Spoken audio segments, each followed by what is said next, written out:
Great Grand Rising, everyone. Great Grand Rising. I just have to do this little short video here because of the all of the politicians that were wearing all that African garb and stuff like that. You know, on a knee, which I feel is disrespectful now. That, you know, everybody's running around talking about I can't breathe and all this other type stuff. I mean, you have to really understand the agenda that they're putting out there and trying to get everybody's mindset back into this African type centric mindset, which on the most part, 92% of us have absolutely no African within us whatsoever. Period. So one of the things I want to say is that when you're taking a look at all these images, they're staged, for one. Stage images, and they want to make sure that your mindset is back into the type of mindset that they need it in order for them to be able to control the narrative. All right? So they have to put that fear out there for you to make sure that you are so fearful that you'll have this mindset as to where you do whatever you have to do to make sure that you're okay. And believe what they put forth. And then they put those images. Do you realize, with all this Africanism and all this stuff going on, that I was waiting for this now? About a week ago, it was the 100th anniversary of Black Wall Street. The 100th anniversary of Black Wall Street. And not one person mentioned any of it. And let me just give you a brief synopsis, because I'll do a full show on it again. And that is, they had a whole bunch of, at that time, what they were called American Indian Negroes, who were in a system all around the United States. And in Tulsa, Oklahoma was the main hub of all of the, what you call now, Negro wealth in the country. And these people were wealthy. They had over 600 businesses in this town, which I think was like by 3 miles. They had libraries, airports, and the airports housed all Negroes, American Indian airplanes. They had airplanes, and they would ride these airplanes from one Negro or American Indian town to another Negro American Indian town, right? I'm not saying black and African Americans, they didn't exist back then. All right?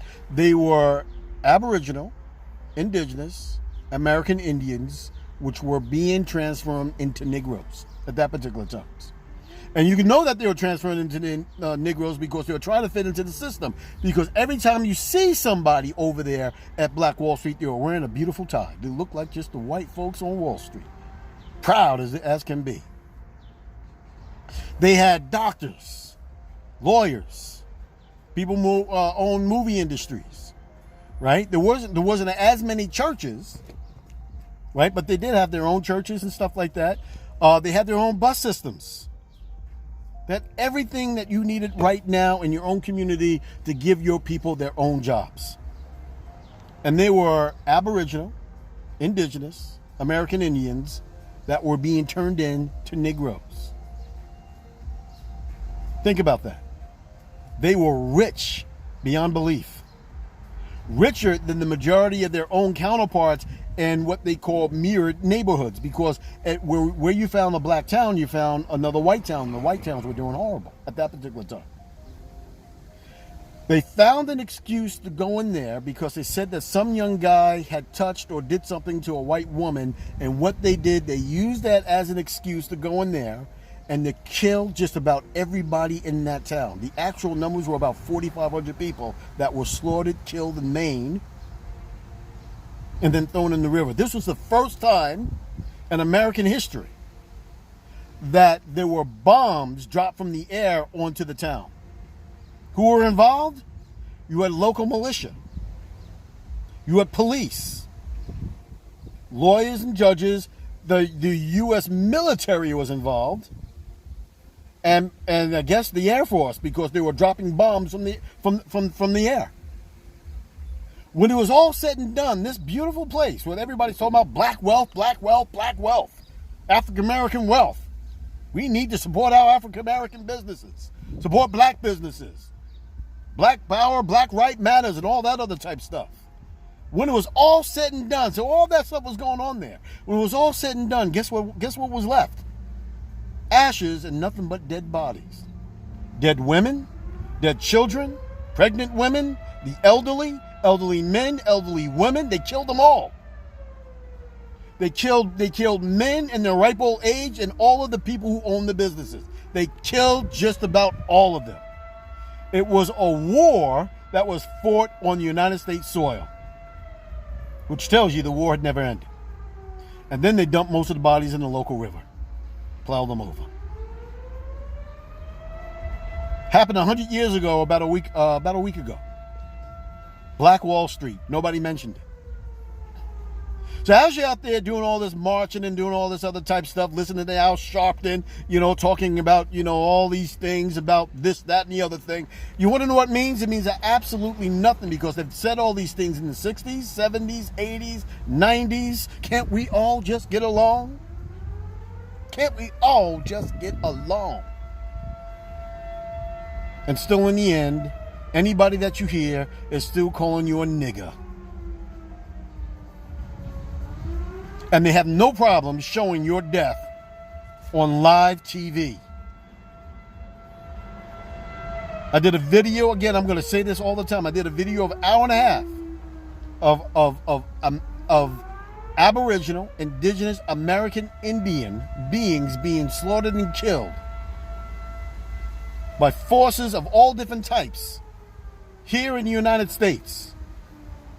I did a less than 1 minute and 30-second video on Christchurch when those Muslims over there were getting shot up, and didn't show anybody getting shot up and didn't show any dead bodies. And the video, when it first came out, it got almost 19,000 views. And what happened is they banned it from YouTube, took it off, banned my channel there for a while, demonetized me, which I wasn't monetizing anyway. And still to this day, I'm still demonetized and got a strike against me for it, because they said that it violated the decency code of YouTube.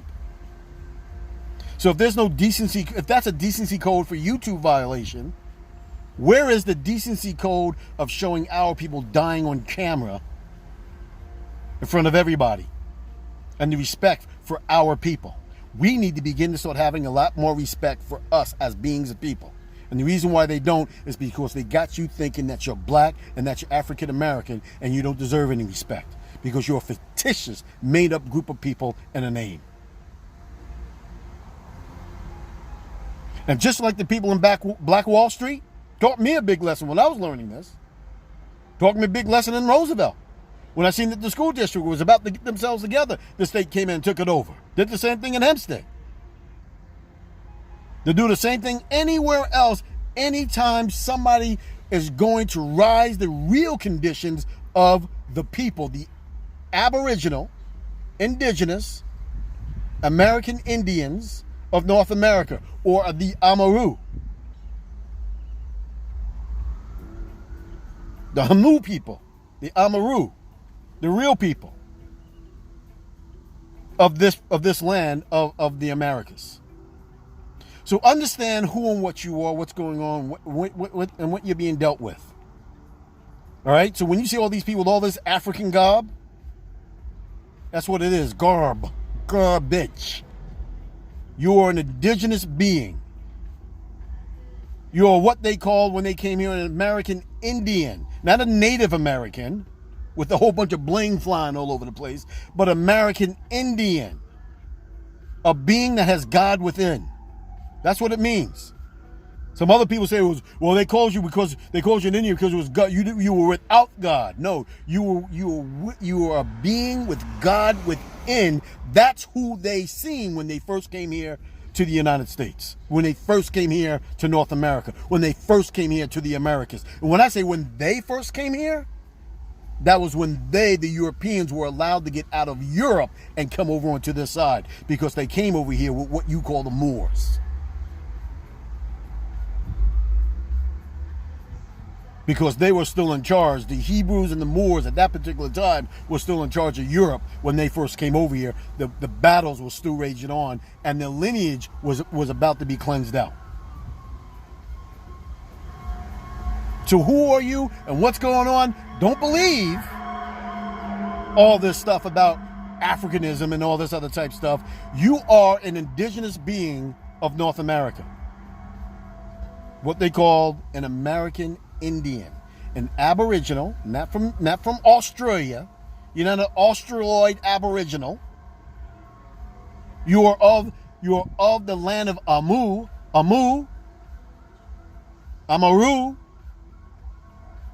a land as to where the sun never sets, or the setting sun, or the land of darkness,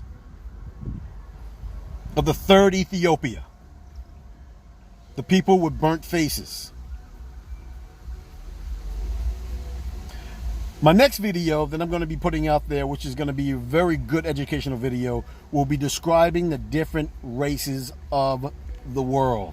They know this, and they know what race you are. The question is, why don't you know what race you are? Because if you did, right now you wouldn't be calling yourself black or African American, because there is no such thing. Great grand rising to us all.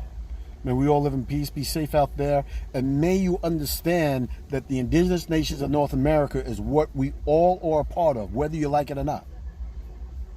This is who we are as beings of people.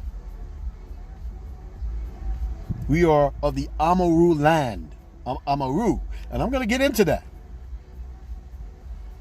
And then what I'm going to do is I'm going to give you a whole lot of places for you to go to get 100% detailed into the writings, and I'm going to give only the surface of, because it's all out there.